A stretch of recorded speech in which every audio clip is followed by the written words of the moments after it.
The Sing hymnal, from award-winning hymn writers Keith and Kristen Getty, is a rich collection of classic and contemporary hymns created to deepen worship, foster unity in the church, and proclaim the hope that we have in Christ. Alongside beloved hymns, you'll also find psalms paired with songs, liturgical readings, and helpful indices, making this hymnal a lasting resource for families and congregations alike. Pick up your copy wherever books are sold, or get 30% off at crossway.org/gettyhymnal with a free Crossway Plus account.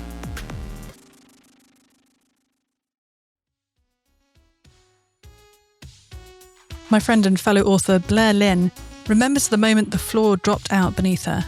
What followed were panic attacks, ER visits, and waves of anxiety so intense they left her trembling, breathless, and afraid she might die. As a Christian, she knew she should cast her cares on God, but she didn't know how. In the depths of fear and discouragement, simple answers and spiritual cliches fell flat. There was no quick fix, no bypassing the valley. In Made to Tremble, Blair shares how she learned to walk with God through her anxiety, not around it. With scripture, story, and raw honesty, she shows what it means to embrace our weakness, not as failure, but as the place where God meets us most tenderly. This is a book for anyone who feels overwhelmed, afraid, or unsure if faith can hold in the storm. Through Blair's story, discover the peace of God and a deeper awe of the God of peace. Get your copy at madetotremble.com.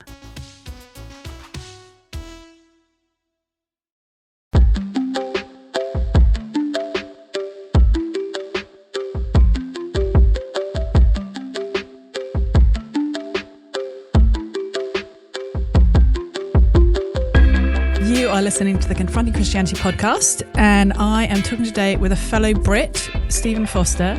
Stephen leads St Aldates Church in Oxford. We're going to talk about that in a second, which is a growing church with many young adults and students and families, and which is seeing lots of people right now come to faith in Jesus. Stephen, it's sort of fun in his bio. He says that he read law at Oxford, which makes all sorts of sense to me coming from the UK, but in America I don't think people say that, and I don't know that people in other parts of the world say that either, so I'm just going to translate that.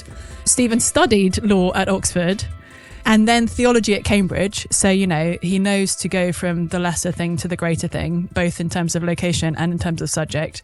And he then worked as a barrister, which again, Steve, I have a feeling maybe that's a UK word. We'll have to come back to that. Trial lawyer, yeah. A trial lawyer, yeah. The kind of lawyer who doesn't just sit around pushing papers, but actually stands up in court. Did you wear a wig? I did wear a wig. Oh, wow. Okay, brilliant. Standing up. Imagine Stephen wearing a wig, standing up in court in London.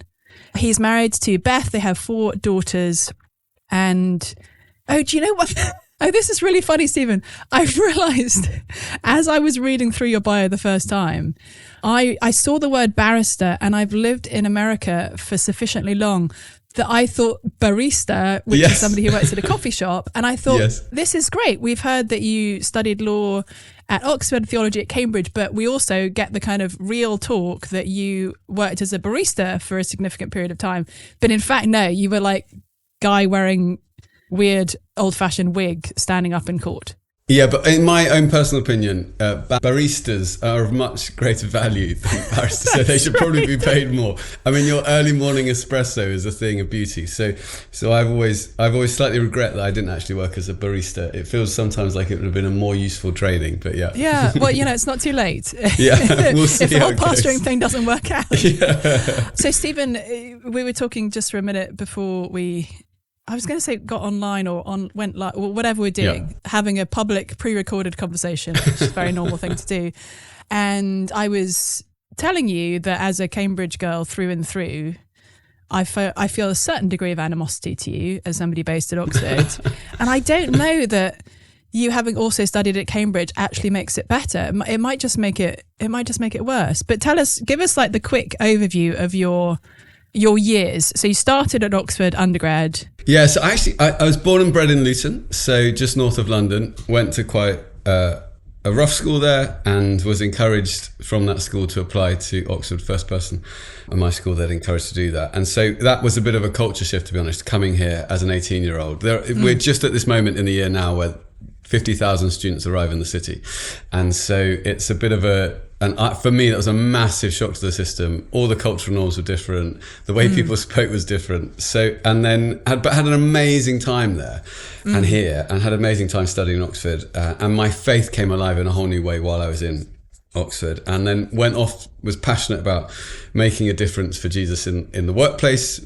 Last thing I wanted to do on the face of the earth was work for a church. Couldn't think of anything worse. And so went off to earn what I thought would be lots of money and make a difference in terms of justice as basically a criminal defence barrister, so a criminal trial lawyer.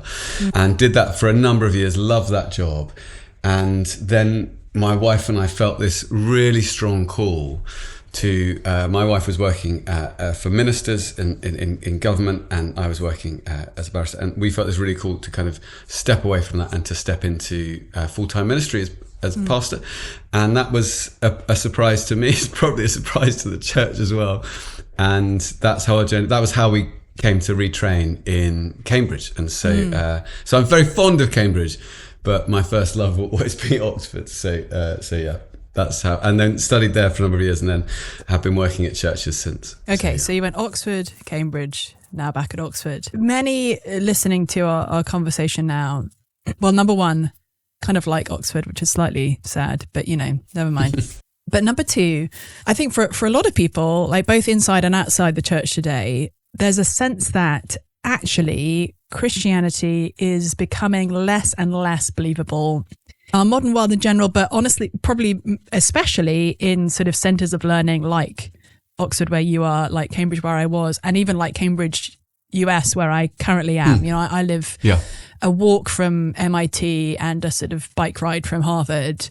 And in a lot of people's minds, Christianity has just become less and less believable as the decades have got, well, as the centuries have gone on, but then most recently as the decades have gone on. But when you and I met a year and a bit ago, I think when I was in Oxford talking about Jesus for a week there with some of the students, one of the things that I think we kind of both agreed on was that in our experience right now, actually, both in Oxford, UK, where you are, and in Cambridge, Massachusetts, where I am, there is a surprising degree of openness and interest in Christianity at the same time as there's resistance. And so I wanted to have a conversation with you today, kind of under the topic or under the question of like, is Jesus believable in Oxford? So give us your starting thoughts on that. I'm imagining you wearing a wig and pretending you're standing up in law court. I think it's a fascinating question. And so all the students, loads of students arrived on Sunday, and we've had loads of students coming to faith, a really significant number, particularly since January, but over the last few years. And on Sunday, I interviewed a professor of theoretical physics at the university who happens to attend our church. And it was fascinating to hear him speak about his faith and how actually his faith in Jesus makes him a better theoretical physicist. And his confidence in the truth of the Christian faith and the plausibility of the Christian faith actually gives him a much better grounding to then pursue his research in all sorts of different areas, AI and all sorts of different areas. And I think that is the case, that a surprising number of people at each stage, professors, associate professors, people doing research in universities have faith, and there's certainly no, in any way, any kind of conflict between science and faith. The opposite. But I think what's particular about this cultural moment is that there is a huge and growing openness to the person of Jesus Christ amongst people who are coming to university, and young adults generally. At least that's what we're finding.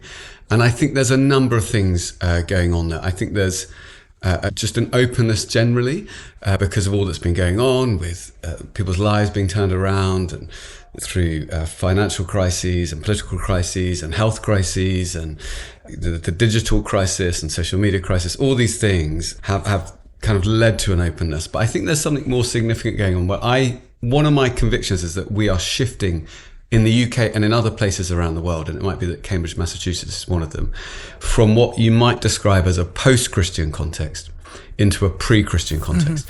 So in a post-Christian context, you'll know you spend most of your time looking backwards and mourning the loss of cultural influence for the church. And the church seems to be a bit thinner and a bit older every year. And fewer people are inheriting the faith of their parents. And there's a lot of deconstruction and a lot of kind of unpicking of the Christian faith and a kind of a sadness really about, well, maybe we're the generation where this faith might die out. And I think that's probably been the narrative in the UK for a long time, certainly since the 60s. And what I was really struck in 2019, I was chatting to someone about how he came to be. We run this course called Alpha and it helped people explore faith, but how he'd come to be on it. And he said, I don't know. And I said, well, someone must have invited you. And he was like, no. And I said, you must have a colleague who comes to church. He said, no. I said, family member, a Christian. He said, no. I said, maybe one of your friends is interested in faith and mentioned it. He said, no. Turns out this guy is 27 years old. He's never knowingly encountered a Christian. And you can look at that if you're a bit more pessimistic and say, this is it. It's the death of Christian Britain. It's the culture, everything's gone. Or I'm a bit more optimistic and I look at that and I say, wow, what an amazing opportunity. Here's someone with a friendship network of 250 people which have never previously been exposed to the gospel. And if he encounters Jesus, then there's a real potential for, in his life, the message to go viral. And I think there's the gospel is not a virus, but there's a natural virality to the gospel. And I think for many years in a post-Christian context, people are inoculated with enough of the message of the gospel to immunize them against its power. So you pick up enough in school and in the culture to think, it's a bit boring, it's a bit irrelevant, I already know about that. And what we have seen, and this has been the most significant shift over the last 2 to 3 years, is a huge number of people coming into church who simply have almost zero knowledge. Yeah. So I think of Nisaga, who's a young woman in our church. She'd never heard the name of Jesus. And so someone gave her a Bible and she starts reading one of the eyewitness accounts of Jesus' life, what we sometimes call the Gospels. And she thinks, this guy's amazing. Who is this guy? And so she turns up at our church saying, I'd love to know more about Jesus.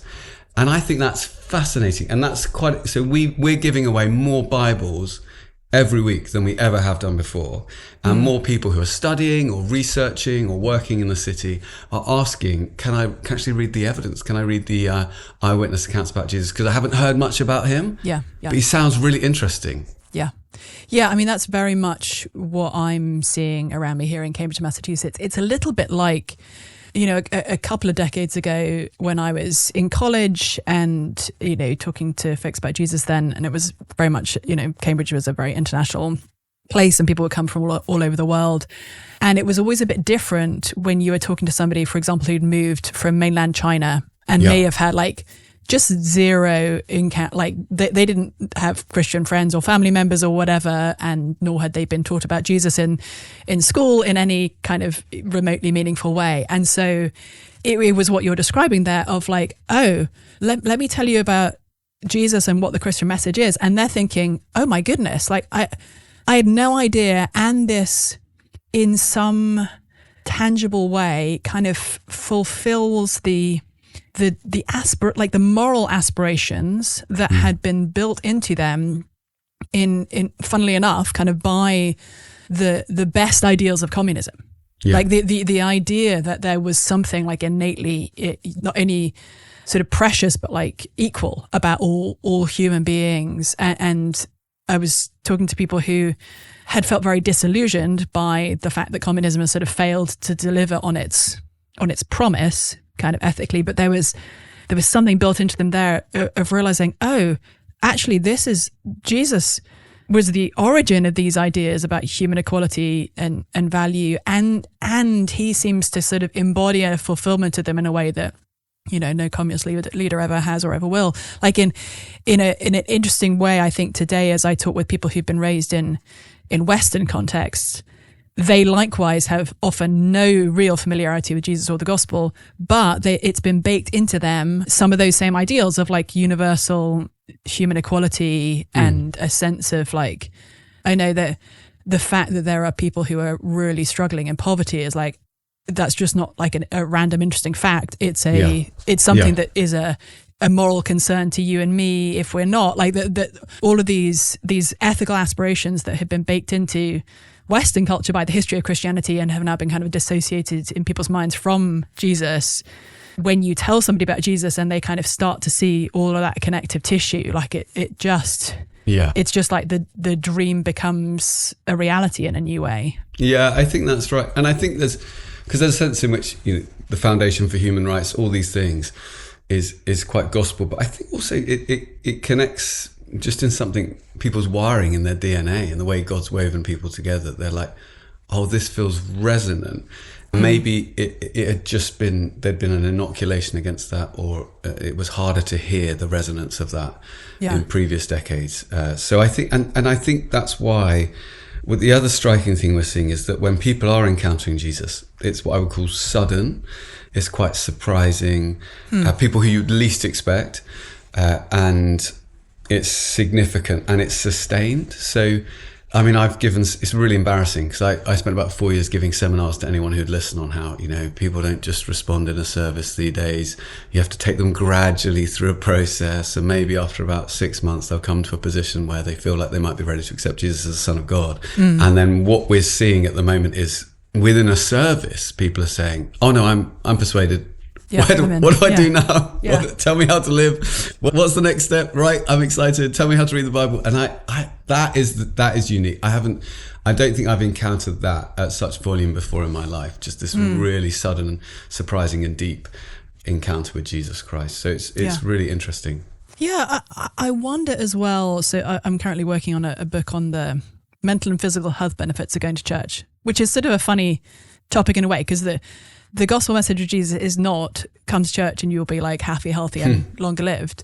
At the same time, it's sort of interesting that the data says that actually on average you will be happier, healthier and longer lived if you're regularly part of a church community. And I think there's been a myth, I guess, in the last, at least as long as I've been an adult, or an idea that as people have sort of shed religious belief and practice in general, maybe Christianity in particular, they've sort of floated off into a happier, psychologically healthier, just like better in every measurable way, sort of secular life. And that, those of us in church are kind of desperately trying to persuade them that actually, no, there's something deeply wrong, but they can't, they're living their best life. Like really, it sort of doesn't, it's hard to make that case on the basis of any kind of actual evidence or meaningful experience. In actual fact, we are living in the most depressed and isolated and meaningless and generally sad society that any of us have seen before. I mean, there is a desperate kind of spiritual hunger that, interestingly, and I'm curious as well whether this is something that I'm just seeing here or whether it resonates with what you're seeing in Oxford as well. I think, maybe 20 years ago, there was more of a sense of like, at least when I was at Cambridge, we don't believe in Christianity because we're sort of following the Richard Dawkinses, the sort of new atheism, like Christianity isn't intellectually credible and we're going to sort of grow up and be good sort of secular humanists. Today, I see a lot less of that and a lot more of like, I'm grabbing at astrology and tarot cards and crystals and like anything, meditation, yoga, like anything sort of new age and spiritual that I can find, because I know I need something. Like I know I need something that is transcendent, something that gives me a sense of there being more to this world than I can kind of see in front of me and measure with the tools of science. And I haven't been told that Christianity is like an option, so I'm sort of grasping at all these other things. I'm curious, are you seeing that in Oxford as well? That's definitely the case. So, yeah, I mean, we had someone who came on Alpha last year, Sam. She's doing a PhD in the algorithms behind theoretical physics and how they might help you understand evolutionary biology. And so she had a powerful encounter, started coming to church. She invited her brother Alex, who was visiting from Yale. He came to church, just this spiritual desire to experience something, encounter Jesus. And then he was at college and he invited a young woman called Daisy, and they were having lunch and she was there, and he said, oh, how have you ever thought about it? She says, I want to find a spiritual outlet. She says, I felt like I need to explore something spiritual. And he said, well, why don't you try church? She's like, Yeah, I've never been to church, but why not? I mean, it was that's as good an option as anything out there that's being presented. So, and she came along and has encountered Jesus. We baptized her in June, and so I think there is a real hunger there, and I think that's right. There probably is a more openness to any form of spirituality, but the resonance of Christianity is strong, and I think part of it is as well. I think it's interesting what you say about the cultural moment we're in terms of dissatisfaction. I think that is something we're seeing, that a lot of people who are 18 to 21, 18 to 25, it's not like they're saying, I've got an amazing life and I therefore have to be persuaded I'm terrible in order to encounter Jesus. I think it's a bit more like there's a sense, almost an unease, that life just isn't working. And so dating culture is a bit of a dumpster fire. This, social media is very toxic and bad for your mental, the digital stuff, and there's just a number of polarization in political spheres, and it just feels like a very challenging place to live. So it's almost like people have tried at a much earlier age all of the options that have been presented to them for fulfillment and satisfaction, and they're saying that's not ultimately satisfying. So I need to find something which is fulfilling or satisfying. And so I think that part of that search for something spiritual is very real and very present. What do you do when it feels like your spiritual life is crumbling? When trusted leaders fail, doubts rise, grief hits, and you don't know what to believe in anymore? In her new book, Someone to Believe In, Embracing the Saviour Who Stays the Same When Everything Else Changes, author and Bible teacher Courtney Reisig helps us to see Jesus' unshakable character. If you're not sure whether you believe in Jesus yet, or if your faith feels unsteady in the face of grieving, burnout, or disillusionment, this book invites you to encounter Jesus as the one who is the same yesterday, today, and forever. Get your copy of Someone to Believe In today at someonetobelievin.com. I was talking with a young woman just a couple of weeks ago who's started coming to our church, having been raised in a non-Christian home with a sort of Buddhist background, and she's also a scientist and sort of studying, postdoctoral science work around here, and was thinking, I don't have the answers to the big questions of life. Like I've got the degrees and the credentials, but I don't actually know what life is about. And so she started reading some philosophy and trying to figure things out from that angle, and thought, this is interesting, but still can't quite see how this is answering the questions. And then one of the guys in her lab who goes to our church started telling her about Jesus, and had her reading a couple of Christian books, and once she'd done that and she sat down just this past summer and read through the Gospels, she realized, oh no, this is what I've been looking for. And so again, sort of much not just in one church service, because she wasn't in church in the first instance, but like in actually a much shorter period of time than you might have thought. Went from, I've really no idea, and if I have any kind of background, it's Buddhist, to, oh no, I think I've gone from darkness to light. Like, this is a whole new thing. And then trying to figure out, and I'm working with a number of friends in this at the moment, sort of trying to figure out, how do I then relate to all of the communities I built up, like all of the whole world that I was part of before I became a Christian, some of which I actually now can't be part of, but like, how do I kind of navigate that in a way that's loving toward those I built relationships with, like all sorts of real sort of on the ground, we might call discipleship questions. Like, what does it look like for you or for me in my particular environment to be a follower of Jesus?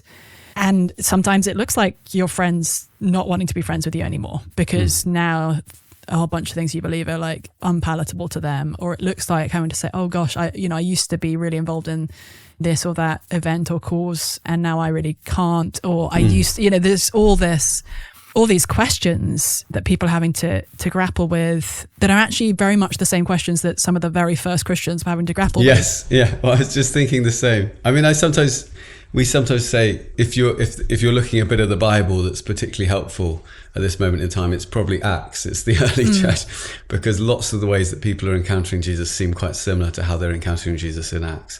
And I guess, that if you're trying to help people, then some of the letters Paul wrote when he's trying to explain to people what it means to kind of live a life surrendered to Jesus are really helpful as ever. So I think it's a really practical book. Very practical book.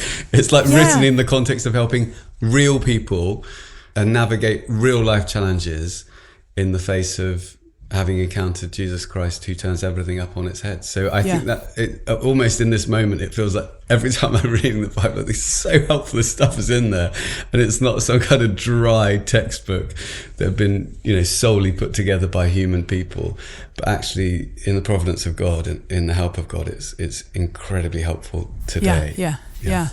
No, I think I've seen that in the last few weeks, especially in the area of being kind of cast out by your community one way or another, and seeing multiple points in the New Testament where that is addressed, or when Jesus saying that being a follower of him is actually most likely going to involve kind of leaving in a meaningful way your family of origin, like whether it's your like literal biological family who may either be very troubled by the step that you've made, or actually say you really can't be part of this family in the same way if you're a follower of Jesus, or it's the community of people that you have built up in your sort of life apart from Christ, who now as followers of Jesus, we're not called on to kind of reject people because they believe something different from us. In fact, we're called on to sort of love people all the more if they are, even if they're sort of hostile towards us in their beliefs, but actually going through the real pain of losing meaningful friendships and meaningful relationships as followers of Jesus. And that's something that the New Testament talks about again and again, and most likely, at least in Western context today, we're probably not going to encounter it in quite the sort of dramatic ways that some of the first Christians did, of like being beaten or like thrown into jail or whatever, because of faith in Jesus. But we are going to encounter it in really painful relational ways, and in kind of cost to your academic or sort of workplace reputation. There's going to be some real hardships there. As you think, Stephen, so we've been talking quite a bit about sort of younger people who are perhaps in their student years or 20s, kind of figuring, which is just a season of life where you're figuring stuff out for one reason or another. What are you seeing in terms of older generations, people in their sort of 30s, 40s, 50s, 60s? Are you seeing a similar degree of openness? Do you think this is more actually young people who grown up in a sort of, in some sense, post-Christian environment? I'm curious for your thoughts on that. Yeah, I think it's a bit of both. So I think we had this sense that we might see households. So this word that's repeated quite a bit in Acts, in that book of the Bible called it households and house. And we had the sense in September that we might see whole households encountering Jesus. And I think that has been the first time I've ever seen it in my life. We had at least two families, so parents and kids, teenage kids and younger kids, coming to church on a Sunday when no one in the family was yet a Christian, but they'd all decided to explore faith together. And that's a highly unusual thing in my experience. And then we had a young single mum, kind of early 30s, who encountered Jesus, and we wanted to baptize her. And she said, well, if I'm getting baptized, I want my kids to get baptized. So I was saying, I'm in an Anglican church, so we have all these kind of, and so it was the most moving thing, because I had to phone someone just to check that was okay, and they were like, sounds like the Philippian jailer when Paul, and so this kind of, so it's like that, which is an example in the Bible when a parent encounters Jesus and then the whole family wants to encounter Jesus. And so it was very moving to see this mum and her, one of them quite 5 years old, just getting baptized by full immersion in our church. So I think it is across the board, but I would say the majority, if not the overwhelming majority, is kind of 16 to 35. And actually that's been one of the really interesting things, is we've also seen it happening very much in the youth. So in the UK, that would be kind of 11 to 18. And again, you don't always think of that, but we in almost very surprising ways. So we had a number of people turn up at one of our youth nights, and there were 4 people. They hadn't previously been churchgoers, and one of the girls, one of these 17-year-olds, she said, I had a very crazy dream last night. So she'd had this dream middle of the night, and in her dream there'd been a voice saying, you should read about Jesus in Luke's gospel. So she woke up in the middle of the night. She thinks, I don't even know if we have a Bible in the house. Like, it's not that kind of a house. So she's like, I don't know how I'm going to do that. She turns on her bedside table, and there on her bedside table is a Bible open at Luke's gospel. So she completely freaks out. And so she comes in school the next day and says, oh, I had a crazy dream last night. And then her friend says, I had a crazy dream. And he had seen an eye wreathed with angel wings and like voices, what he said were like ancient words saying something like holy, holy, holy. And he felt he needed to read the Bible. And then the third friend said, I had a similar thing where he'd heard ancient words which he thought might be from the Bible and saying you need to read the Bible. So they'd all turn up, and then they grabbed their fourth friend and said, so they turned up on a Friday night to our youth night and were like, help, we need help interpreting our dreams. And so I think I don't fully understand what's going on there, to be honest, just to be clear. But I think it's a sign. We've interpreted it as a bit of a sign that the rising generation has had a really difficult time. If you went through home, schooling during COVID, online, all that kind of stuff, it's just a really challenging season, really tough time to grow up as a teenager. So many cultural messages out there, things to work out, it's complex.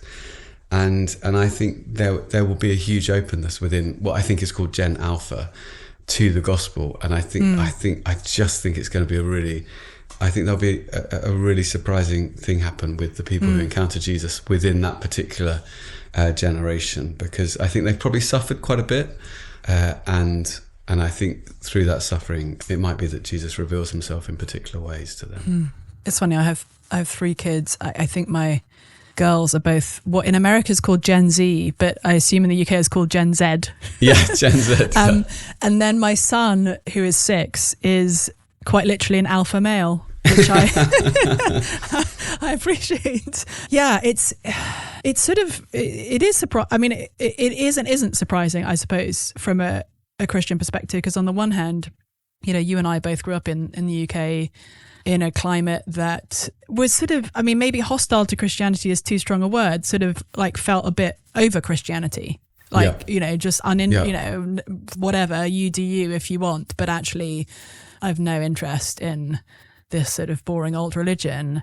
And today to be living in a world which I think in meaningful ways is actually more hostile to Christianity, and at the same time is more spiritually hungry in evident ways than we've seen before, is just sort of a interesting shift to go through.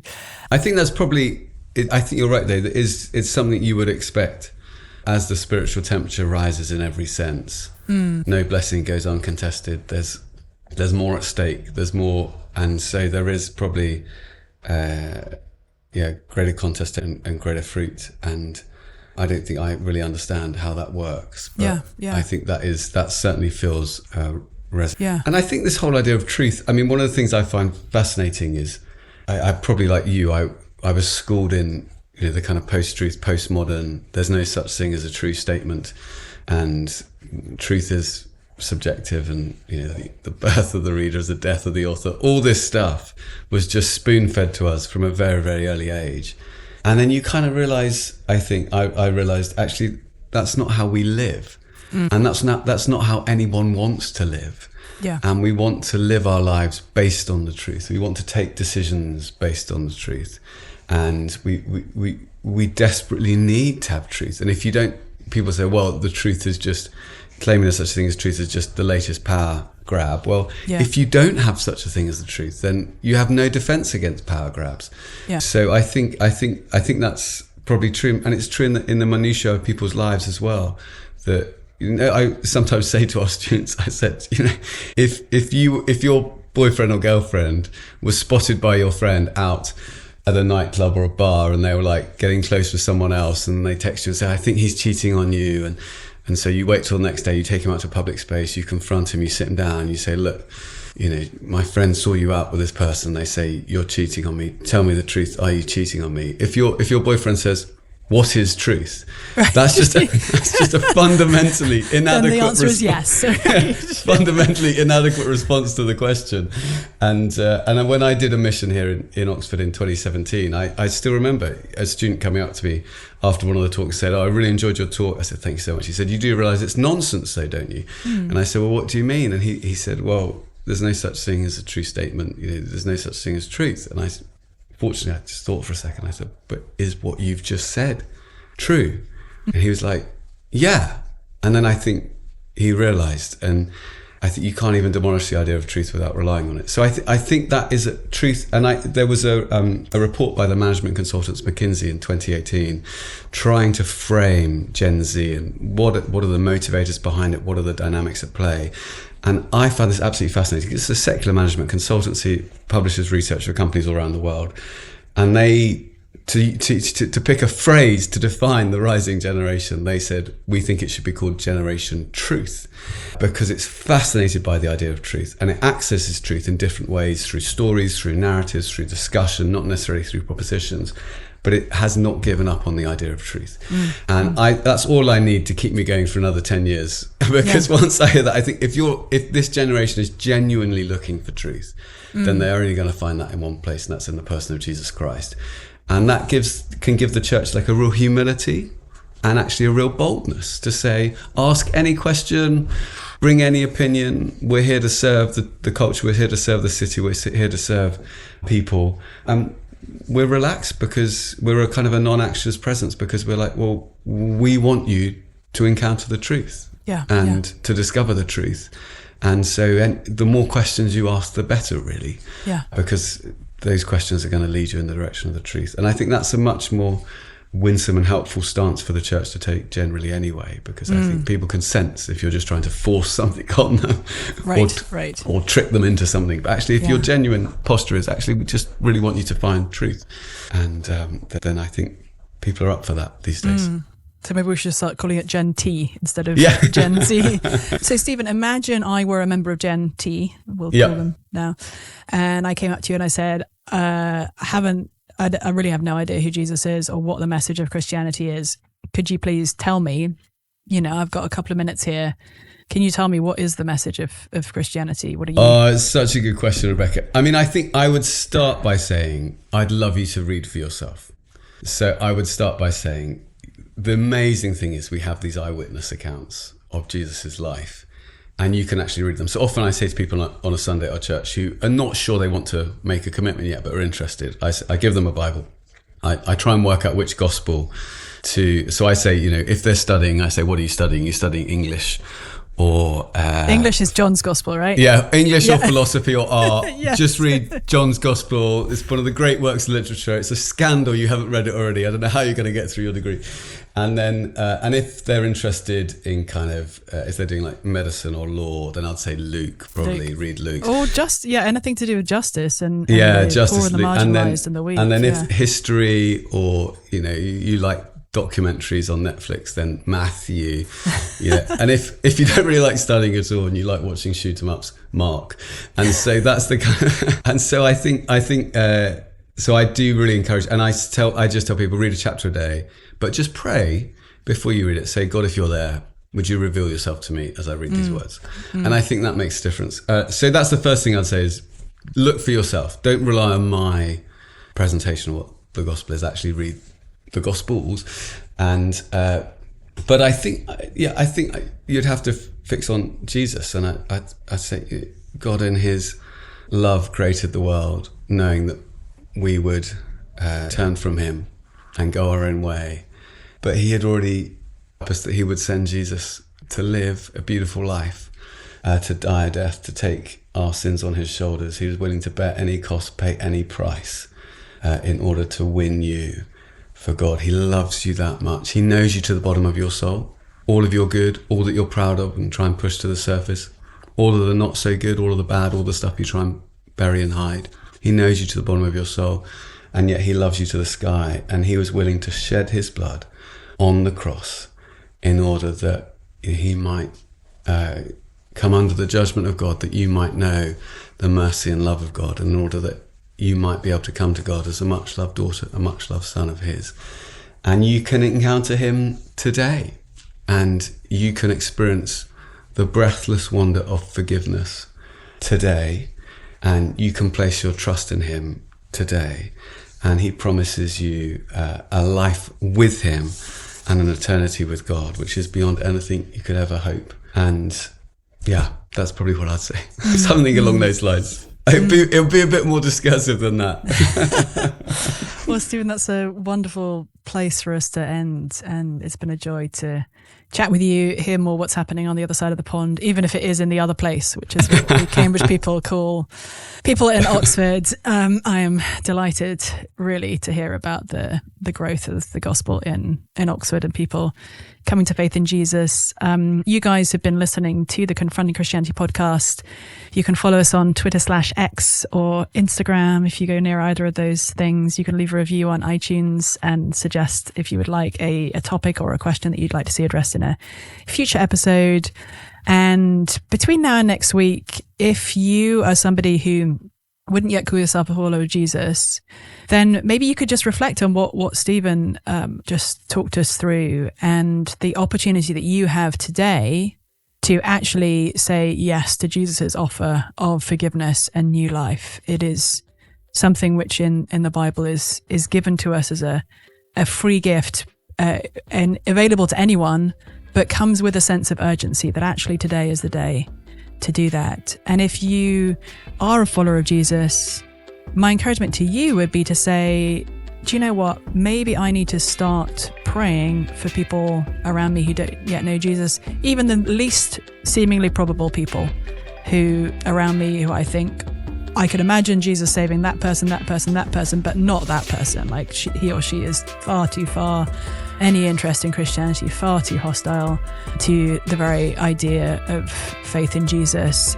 Pray for all of those people, and ask the Lord to give you an opportunity this week to do exactly what Stephen just did for us and explain what the message of Jesus is, and invite them to respond.